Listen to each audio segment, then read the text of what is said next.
नमस्ते बच्चों। आज हम शैडोज यानी परछाई के बारे में कुछ नया जानेंगे।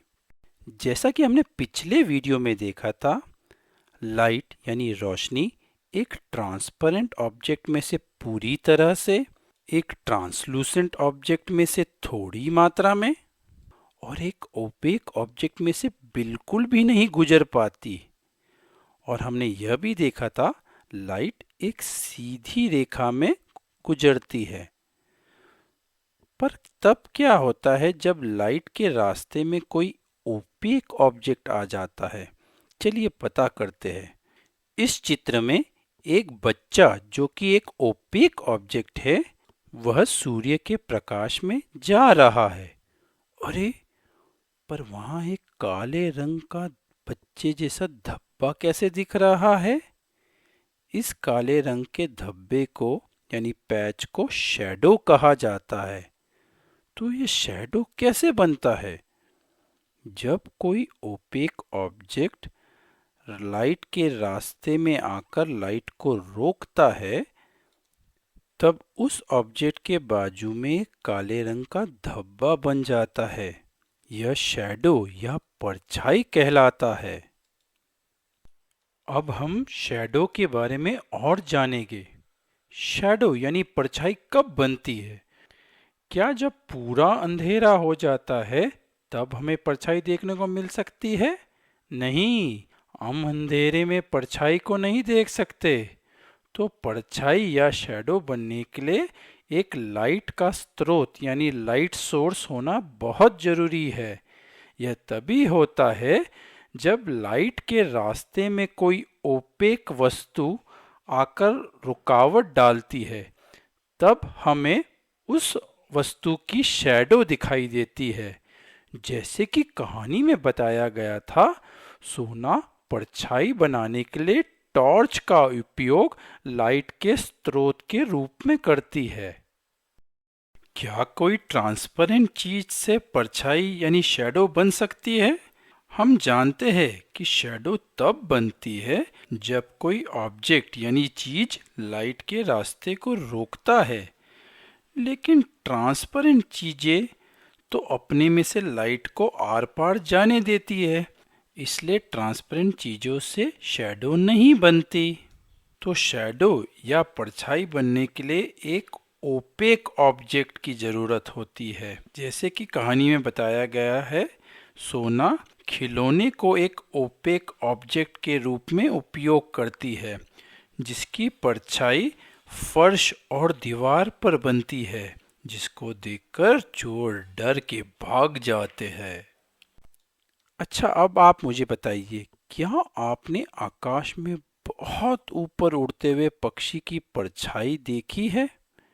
नहीं, हम बहुत ऊपर उड़ते हुए पक्षी की परछाई नहीं देख पाते।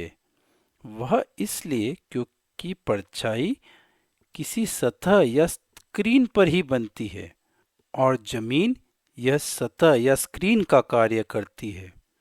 लेकिन परेशानी यह है कि पक्षी बहुत दूर है, इसलिए परछाई नहीं बन रही। यदि पक्षी नीचे उड़ता है तो हमें जमीन पर या आसपास की दीवार पर इसकी परछाई देखने को मिल सकती है। तो शैडो या परछाई बनने के लिए ऑब्जेक्ट के पीछे स्क्रीन या सतह का होना आवश्यक होता है।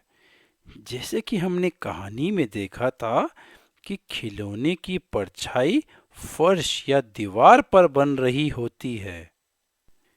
यहाँ पर हमें शैडो बनने के लिए आवश्यक सभी चीजें दिखाई दे रही है, जैसे लाइट का स्रोत, ओपेक ऑब्जेक्ट और स्क्रीन या सतह। लेकिन फिर भी शैडो नहीं बन रही है। ऐसा क्यों? यदि हम ध्यान से देखें तो पाएंगे कि स्क्रीन ओपेक ऑब्जेक्ट के पीछे नहीं है, इसलिए शैडो नहीं बन पा रही है। और अब स्क्रीन ओपेक ऑब्जेक्ट के पीछे है, यानी ऑब्जेक्ट लाइट के स्रोत और स्क्रीन के बीच में है, इसलिए ऑब्जेक्ट की परछाई बन पा रही है। अब हम शैडो की विशेषताओं के बारे में देखते हैं। आप एक सुंदर सी कलरफुल ड्रेस पहनकर पार्टी में जा रहे हो, लेकिन जब आप अपनी शैडो को देखते हो तो क्या आपको अपनी ड्रेस का कलर शैडो में दिखाई देता है? नहीं, हमें काले रंग की शैडो ही दिखाई देती है हमेशा। तो शैडो बनाने के लिए इस्तेमाल किए गए ऑब्जेक्ट का रंग कोई भी हो, लेकिन शैडो हमेशा काली रंग की ही बनती है। जैसा कि हमने कहानी में देखा था, सोना ने जिस खिलौने का उपयोग किया था वह लाल रंग का था, लेकिन उसकी शैडो काले रंग की थी। क्या आप सिर्फ इस बच्चे की शैडो को देखकर यह बता सकते हैं कि उसने टाई पहनी है कि नहीं? नहीं, क्योंकि शैडो से केवल किसी वस्तु का आकार या रूपरेखा का पता चलता है, डिटेल्स नहीं।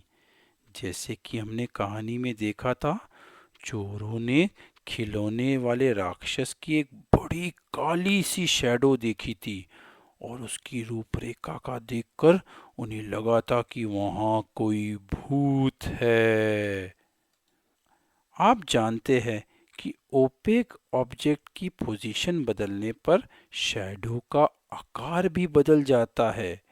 जैसे कि यहाँ बच्चा अगर थोड़ा आगे की ओर झुके तो उसकी शैडो में भी बदलाव आ जाता है।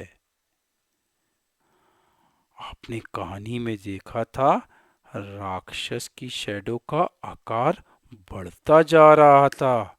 तो सोना ने ऐसा कैसे किया था?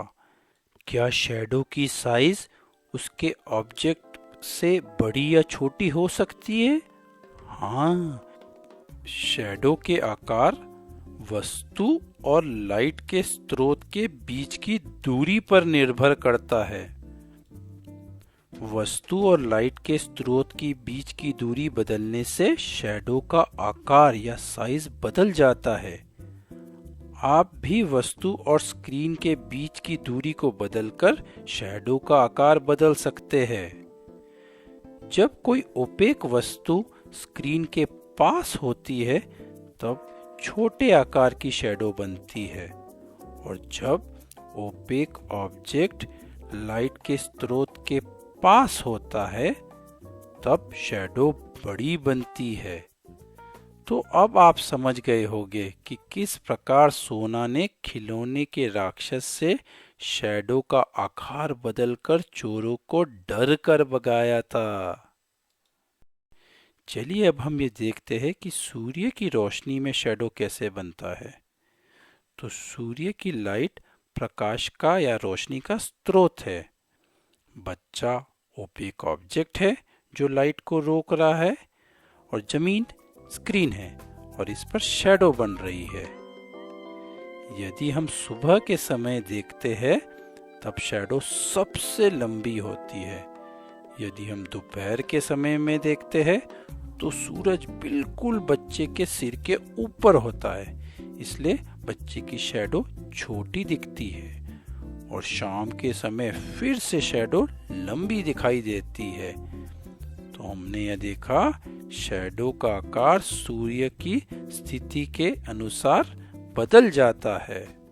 तो संक्षिप्त में अब आप यह जान गए होंगे शैडो कैसी बनती है।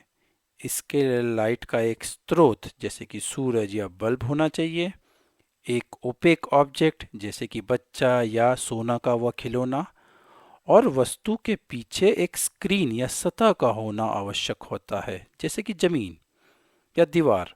शैडो हमेशा काले रंग की बनती है, भले ही ऑब्जेक्ट कोई भी रंग का हो। शैडो ऑब्जेक्ट के आकार या रूपरेखा को बताती है, डिटेल्स नहीं बताती। शैडो का आकार ऑब्जेक्ट और लाइट के स्रोत के बीच की दूरी और ऑब्जेक्ट और स्क्रीन के बीच की दूरी पर निर्भर करता है। तो अगली बार जब अंधेरा हो और आपको कोई भी चीज की शैडो दिखाई दे तो डरना मत। इसका यही मतलब होता है कि लाइट का स्रोत आसपास ही है। आज के लिए इतना ही बच्चों। आप अपनी शैडो बनाइए और मज़ा कीजिए। Bye bye.